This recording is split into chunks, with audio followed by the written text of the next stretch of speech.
నా ఆజ్ఞలను గైకొనిన ఎడల నీవు బ్రతుకుదువు. సామెతలు 4వ అధ్యాయము 4వ వచనము.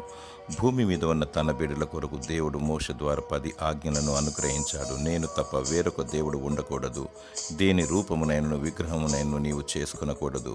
వాటికి సాగిలపడకూడదు. విశ్రాంతి దినమును పరిశుద్ధముగా ఆచరించుటకు జ్ఞాపకముంచుకొనుము.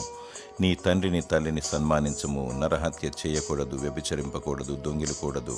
నీ పొరుగువాని మీద అబద్ధ సాక్ష్యం పలకకూడదు. నీ పొరుగువాని దేది ఆశించకూడదు అను ఆజ్ఞలను అనుగ్రహించాడు. యేసు ప్రభు నిన్ను వలె నీ పొరుగువాని ప్రేమించు. నీ చేతనైనంత మట్టుకు సాటి మానవునికి సహాయము చెయ్యి. నీ శత్రువులను ప్రేమించు, క్షమించు, వారిని దీవించు అని ఆజ్ఞాపించాడు. నన్ను ప్రేమించి నా ఆజ్ఞలను గైకొని వారిని 1000 తరముల వరకు కరుణించువాడనై ఉన్నానని దేవుడు అంటున్నాడు. నీ పూర్ణ హృదయముతో, నీ పూర్ణాత్మతో దేవుని ప్రేమించు. ఆయన ఆజ్ఞలను నెరవేర్చు. నీవు నీ సంతతి నిత్యము బ్రతికెదరు. దేవుడు నీకు జీవమును అనుగ్రహించి సదాకాలము నిన్ను దీవించునుగాక. ఆమేన్.